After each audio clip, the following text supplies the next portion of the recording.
Bismillahirrahmanirrahim. Assalamualaikum warahmatullahi wabarakatuh. Yang sungguh saya hormati rekan-rekan semua, teman-teman media.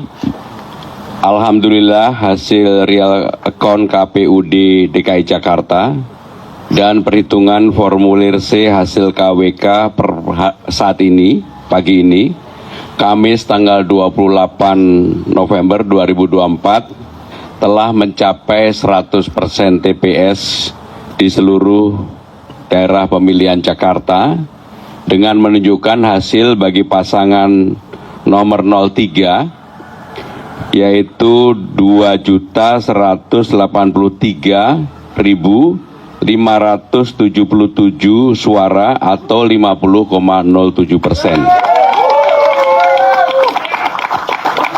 Dengan demikian, alhamdulillah dengan penuh rasa syukur dan rasa terima kasih mendalam kepada seluruh warga Jakarta yang telah memberikan hak pilihnya. Untuk itu kami bisa menyampaikan, mendeklarasikan bahwa pasangan calon nomor 3, Mas Pram Bangdul, telah memenangkan konsultasi Pilgub DKI Jakarta dalam satu putaran dengan perolehan 50,07%.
Jakarta memang memiliki peran yang sangat besar dalam sejarah Indonesia sebagai ibu kota negara. Jakarta bukan hanya pusat pemerintahan tetapi juga saksi dari berbagai peristiwa penting dalam perjalanan bangsa ini. Beberapa momen bersejarah yang tercatat di Jakarta antara lain proklamasi kemerdekaan Indonesia. Jakarta adalah tempat di mana Soekarno dan Hatta membacakan proklamasi kemerdekaan pada tanggal 17 Agustus 1945 yang menandai lahirnya negara Indonesia yang merdeka. Perjuangan revolusi kemerdekaan. Selama masa revolusi kemerdekaan, Jakarta menjadi pusat perlawanan terhadap penjajahan Belanda dan menjadi simbol semangat kemerdekaan, pertumbuhan ekonomi dan infrastruktur. Seiring dengan perkembangan zaman, Jakarta tumbuh menjadi pusat ekonomi dan perdagangan terbesar di Indonesia serta menjadi wajah global negara ini dengan berbagai gedung tinggi, infrastruktur, dan konektivitas internasional. Peristiwa politik dan sosial. Jakarta juga menjadi pusat dari berbagai peristiwa politik besar seperti peristiwa reformasi 1998 yang mengakhiri pemerintahan Orde Baru. Jakarta semula bernama Batavia tetap menjadi kota yang memegang peranan sentral dalam sejarah politik, ekonomi, dan budaya Indonesia, menjadikannya simbol kemajuan dan tantangan bagi negara ini. Karena sebuah pertimbangan dari berbagai faktor atau karena posisi Jakarta 2 hingga 4 meter di bawah permukaan laut, tentu yang harus dilakukan untuk memindahkan ibu kota ternyata sudah berlangsung sejak di masa pemerintahan Presiden Soekarno dengan lokasi pilihan yaitu kota Palangkaraya, Kalimantan Kalimantan Timur tidak terrealisasi disebabkan berbagai faktor. Begitu pula di masa presiden kedua, lain lagi ceritanya. Soeharto berharap perpindahan ibu kota tidak terlalu jauh amat. Pilihan terbaik adalah wilayah Jonggol, Bogor. Itu pun tidak terwujudkan, padahal Soeharto punya waktu banyak untuk menyelesaikan pembangunan ibu kota di Jonggol lantaran berkuasa hingga 32 tahun lamanya. Dan presiden berikutnya, Susilo Bambang Yudhoyono, pun tersulut semangat untuk memindahkan ibu kota. Di beberapa tempat bangunan sudah dimulai dengan mengeluarkan biaya besar, akhirnya tak terselesaikan, malah bangunan mangkrak. Nah, giliran presiden ketujuh Joko Widodo mengambil sikap bergegas melakukan eksekusi memindahkan ibu kota negara, meskipun terkesan terburu-buru, ngos-ngosan dengan percepatan pembangunan. Meski sampai akhir masa jabatan Joko Widodo masuk periode kedua, ibu kota Nusantara masih bergerilya dalam pembangunan. Apakah presiden ke-8 berantusias untuk meneruskan proyek raksasa ibu kota Nusantara yang sudah dipastikan akan menelan biaya yang sangat besar pula? Terlihatnya sang presiden Prabowo lebih melakukan pembenahan birokrasi,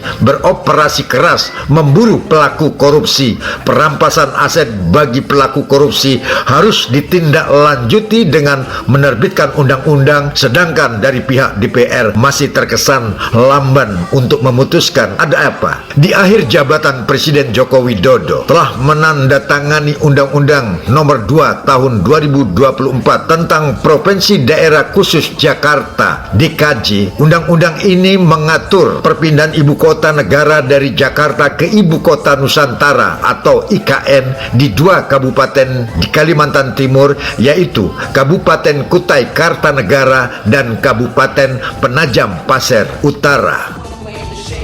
Nah, kini pemilihan umum gubernur bukan lagi berlabel daerah khusus ibu kota, melainkan berubah menjadi daerah khusus Jakarta 2024-2029. Sesuai perolehan suara terbanyak dari masyarakat bahwa pasangan Pramono Anung dan Rano Karno sudah bisa dipastikan bertanggung jawab menjadi panglima tertinggi, gubernur atau bapak bangsa bagi rakyat daerah khusus Jakarta. Sedangkan Pramono Rano tak perlu disangsikan dengan latar belakang percaturan politiknya. Keduanya memiliki track record cukup bagus. Pramono Anung sejak usia muda dipercaya menjadi direktur, sedangkan Rano sejak kecil dikenal sebagai aktor hingga dewasa, lalu dikenal Bang Dul. Barangkali itulah sebagai modal untuk meraih jumlah suara begitu banyak di atas 50%. Pramono Anung kelahiran Kediri 11 Juni 1963, menempuh pendidikan sarjana di Teknik Pertambangan Institut Teknologi Bandung dan Magister Manajemen Universitas Gadjah Mada. Pada 11 Januari 2013, Pramono resmi menyandang gelar Doktor Ilmu Komunikasi Politik dari Universitas Padjadjaran. Menurut kesaksian Haji Muhammad Yosutomo bahwa Pramono Anung pernah menjabat sebagai direktur dalam usia yang masih sangat muda, yaitu 25 tahun di perusahaan pertambangan batubara PT Tanoto Harum atau Harum Energy Group milik Insinyur Kiki Barki. Nah, beliau adalah sahabat dekat Haji Muhammad Yosutomo.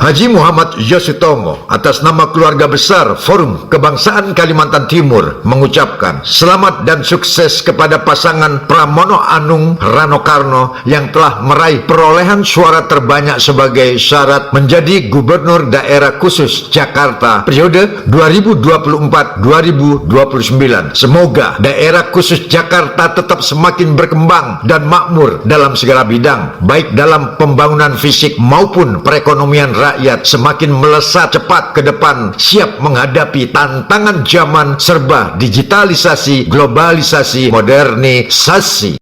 Ini dia si jali-jali.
kasih.